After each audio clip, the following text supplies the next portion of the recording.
அனைவருக்கும் வணக்கம். ஆலய ஓம் சேனலுக்கு உங்களை அன்புடன் வரவேற்கிறோம். கும்பகோணத்தைச் சுற்றி நவக்கிரக பரிகார தலங்கள் உள்ளது போலவே சென்னையை சுற்றியும் 1000 வருடங்களுக்கும் மேல் பழமையான நவக்கிரக பரிகார தலங்கள் உள்ளன. கும்பகோணம் சென்று வழிபட முடியாத பக்தர்கள் சென்னையில் உள்ள இத்தலங்களுக்கு சென்று தங்களுக்குரிய பரிகார பூஜைகளை செய்து வழிபடலாம். அதிலும் குறிப்பாக சென்னைக்கு அருகில் 2 சூரிய பரிகார தலங்கள் உள்ளன. அதில் ஒன்றான சென்னை கொளப்பாக்கத்தில் அமைந்துள்ள அகத்தீஸ்வரர் திருக்கோயிலை பற்றி ஏற்கனவே நம் ஆலய ஓம் சேனலில் பதிவிட்டுள்ளோம். இன்றைய பதிவில் நாம் தரிசிக்க இருப்பது சென்னைக்கு அருகில் ஞாயிறு கிராமத்தில் அமைந்துள்ள மற்றுமொரு சூரிய பரிகார தலமான அருள்மிகு சொர்ணாம்பிகை சமேத புஷ்பரதேஸ்வரர் திருக்கோயில். முதலில் ஆலய தல வரலாறு பற்றி பார்ப்போம். சூரிய பகவான் தேவலோக சிற்பி விஸ்வகர்மாவின் மகளை மணந்தார். சூரிய வெப்பத்தை தாங்க முடியாத காரணத்தினால் அவரது பத்தினி தன்னை போலவே ஒரு நிழல் உருவத்தை உருவாக்கி அவளிடம் தனது பொறுப்புக்கள் அனைத்தையும் ஒப்படைத்துவிட்டு தவம் செய்ய கிளம்பிவிட்டாள். சில காலம் கழித்து இதை அறிந்த சூரியன் விஸ்வகர்மாவின் ஆலோசனைப்படி பூலோகத்தில் உள்ள சில தலங்களுக்கு வந்து சிவபெருமானை வழிபட்டு தனது மனைவிக்கு சூரிய வெப்பத்தை தாங்கும் சக்தியை அருளுமாறு வேண்டினார். ஒரு நாள் சூரியன் தன் சிவ பூஜையை தொடங்கிய போது வானில் ஒரு ஜோதி தோன்றியது. அவர் அதை பின்தொடர்ந்து சென்றபோது அந்த ஜோதி ஒரு தாமரை குளத்தில் சென்று அங்கிருந்த ஒரு தாமரை பூவில் ஐக்கியமானது. அந்த தாமரை மலரிலிருந்து தோன்றிய சிவபெருமான் சூரியனின் வேண்டுதலை ஏற்று அவரின் பத்தினிக்கு சூரிய வெப்பத்தை தாங்கும் சக்தியை கொடுத்து அவர்களை ஒன்று சேர்த்து அருள் புரிந்தார். அதன் பிறகு சூரியனின் வேண்டுதல் படி சிவபெருமான் அங்கிருந்த தாமரை குளத்திலேயே லிங்க வடிவில் குடிகொண்டார். சில காலம் கழித்து இப்பகுதியை ஆட்சி புரிந்த ஒரு சோழ மன்னன் மின்னிக் கொண்டிருந்த அந்த தாமரை மலரை பறிக்க முயற்சித்தான். ஆனால் அந்த தாமரை மலர் நகர்ந்து சென்றதே தவிர கையில் சிக்கவில்லை. இதனால் பொறுமை இழந்த மன்னன் அந்த தாமரை மலரை வெட்டிய போது ரத்தம் பீரிட்டது. இதை கண்ட மன்னனின் பார்வை உடனே பறிபோனது. தனது தவறை உணர்ந்த மன்னன் தன்னை மன்னித்து அருளும்படி சிவபெருமானை வேண்டினான். மன்னனின் முன்பு தோன்றிய சிவபெருமான் அவனுக்கு பார்வை வரத்தை அளித்தார். அதன் பிறகு மன்னன் அந்த இடத்தில் ஒரு ஆலயத்தை நிறுவி லிங்க பிரதிஷ்டை செய்தான். சிவபெருமான் புஷ்பத்தில் லிங்கமாக இருந்ததால் இத்தலம் புஷ்பரதேஸ்வரர் திருக்கோயில் என பெயர் பெற்றது. சூரிய பகவான் வழிபட்ட காரணத்தினால் இத்தலம் சூரிய பரிகார தலமாக போற்றப்படுகிறது. சூரிய பகவான் சிவபெருமானை வழிபட்ட கோயில்கள் பாஸ்கர தலங்கள் என்று அழைக்கப்படுகின்றன. தமிழ்நாட்டில் சூரியன் வழிபட்ட 5 சிவதலங்கள் பஞ்சபாஸ்கர தலங்கள் என்று பெயர் பெற்றன. அவை எந்த கோயில்கள் என்று பார்ப்போம். 1. சென்னைக்கு அருகில் திருவள்ளூர் மாவட்டம் ஞாயிறு கிராமத்தில் அமைந்துள்ள புஷ்பரதேஸ்வரர் கோயில். இது முதன்மை பாஸ்கர தலமாக திகழ்கிறது. 2. திருவாரூர் மாவட்டம் நன்னிலம் அருகில் திருச்சிறுகுடி என்ற ஊரில் அமைந்துள்ள சூட்சமபுரீஸ்வரர் கோயில். 3. தஞ்சாவூர் மாவட்டம் ஆடுதுறை அருகில் திருமங்கலக்குடியில் அமைந்துள்ள பிராணநாதேஸ்வரர் கோயில். 4. தஞ்சாவூர் மாவட்டம் பரிதி நியமம் அல்லது பரிதியப்பர் என்ற ஊரில் அமைந்துள்ள பாஸ்கரேஸ்வரர் கோயில். 5. நாகப்பட்டினம் மாவட்டம் தலைஞாயிறு என்ற ஊரில் அமைந்துள்ள கருப்பரியலூர் குற்றம்பொருத்தநாதர் கோயில். அடுத்து ஆலயத்தை தரிசிப்போம். ஞாயிறு கிராமத்தில் அமைதியான சூழலில் அமைந்துள்ள இத்தலத்தின் ராஜகோபுரம் 5 நிலைகள் 7 கலசங்கள் கொண்டுள்ளது.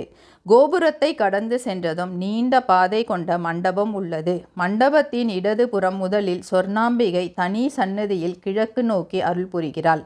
அதை கடந்து சென்றதும் மூலவர் கருவறை மண்டபத்திற்கு முன்பு பாலகணபதி காட்சி தருகிறார்.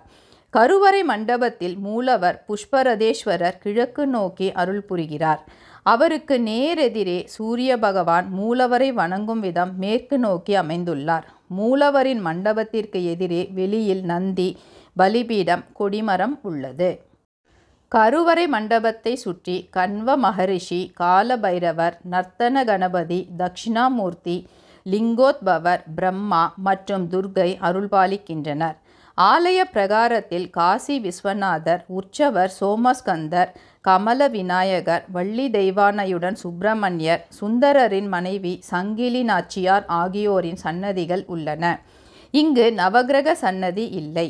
இத்தலத்தில் சூரிய பகவான் சிவபெருமானை எப்போதும் வழிபடுவதாக பக்தர்கள் நம்புகிறார்கள். சித்திரை மாதத்தின் முதல் 7 நாட்கள் புஷ்பரதேஸ்வரர், சொர்ணாம்பிகை ஆகியோர் மீது சூரிய ஒளி படுகிறது. இக்காலத்தில் சூரியன் இவர்களுக்கு பூஜைகள் செய்வதாக ஐதீகம். மகர சங்கராந்தி தினமான தை பொங்கலன்று சூரியனுக்கும் சிவனுக்கும் சிறப்பு பூஜைகள் செய்யப்படுகின்றன. சங்கிலி நாச்சியாருக்கு அமாவாசை மாசி மகத்தன்று விசேஷ அபிஷேகம் செய்யப்படுகிறது. ஆலய தலவிருட்சம் நாகலிங்க மரம். ஆலய தீர்த்தம் சூரிய தீர்த்தம். பிரார்த்தனை சிறப்பு.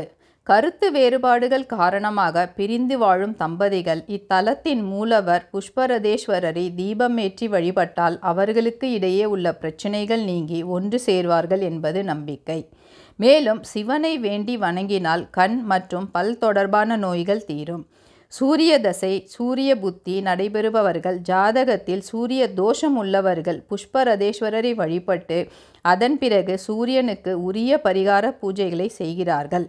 ஞாயிற்றுக்கிழமை சூரிய ஓரையில் நெய் தீபம் ஏற்றி சூரியனை வழிபட்டு சூரியனுக்கு சிகப்பு துணி, சிகப்பு மலர், எருக்க இலையில் கோதுமை தானியம் ஆகியவற்றை கொண்டு வழிபட்டால் சூரிய தோஷங்கள் நீங்கி வாழ்வில் பல நன்மைகள் கிட்டும் என்பது ஐதீகம்.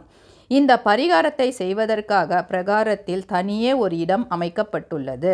ஜோதிட சாஸ்திரப்படி சூரிய பகவான் பித்ருகாரகன் என்று கருதப்படுகிறார். ஜாதகத்தில் சூரியனால் ஏற்பட்டுள்ள தோஷங்கள், சூரிய தசை, சூரிய புத்தி நடப்பவர்கள் மற்றும் பித்ரு தோஷம் அல்லது சாபம் உள்ளவர்கள் சூரிய பகவானை வழிபட்டு வர துன்பங்கள் வெகுவாக குறைந்து நற்பலன்கள் ஏற்படும் என்பது நம்பிக்கை. வருடத்திற்கு ஒரு முறை வரும் ரத சப்தமி விழா அனைத்து சூரிய பரிகார தலங்களிலும் மிக சிறப்பாக அனுசரிக்கப்படுகிறது. ரத சப்தமி அன்று சூரிய ஓரையில் சூரியனுக்கு உரிய பரிகார பூஜைகளை செய்து சிவன் மற்றும் அம்பாளை வழிபட்ட பின்பு சூரிய பகவானை வழிபட்டு தோஷங்கள் நீங்க மனதார வேண்டிக் கொள்ள வேண்டும். அதன் பிறகு வயது முதிர்ந்த 3 ஆண்களுக்கு சிகப்பு நிற வேட்டி, துண்டு, காய்கறிகளுடன் சமைத்த உணவு பொட்டலம் அல்லது கோதுமை ரொட்டி மற்றும் 5 ரூபாய் நாணயத்தை தானம் அளிப்பது சிறப்பு. இந்த பரிகார பூஜையை செய்தால் சூரிய பகவான் தோஷங்களை நீக்கி தந்தை ஸ்தானத்தில் இருந்து நம்மை ஆசீர்வதிப்பார் என்பது நம்பிக்கை. ரத சப்தமி அன்று பரிகாரம் செய்ய முடியாதவர்கள் ஏதாவது ஒரு அமாவாசை அன்றும் இந்த பரிகார பூஜையை செய்யலாம். ஆலய நடை திறப்பு நேரம் காலை 7 மணி முதல் 12 மணி வரை மற்றும் மாலை 4 முதல் இரவு 8 மணி வரை. ஞாயிற்றுக்கிழமைகளில் காலை 6 மணி முதல் 1 மணி வரை மற்றும் மாலை 4 முதல் இரவு 8 மணி வரை. இத்திருத்தலம் சென்னையிலிருந்து சுமார் 25 கிலோமீட்டர் தூரத்தில் திருவள்ளூர் மாவட்டம் ஞாயிறு கிராமத்தில் உள்ளது. சென்னை செங்குன்றத்திலிருந்து சுமார் 10 கிலோமீட்டர் தொலைவில் உள்ளது. செங்குன்றத்திலிருந்து 58A, 58C, 57C, T57 ஆகிய பேருந்துகள் மூலம் நேரடியாக கோயிலை சென்றடையலாம்.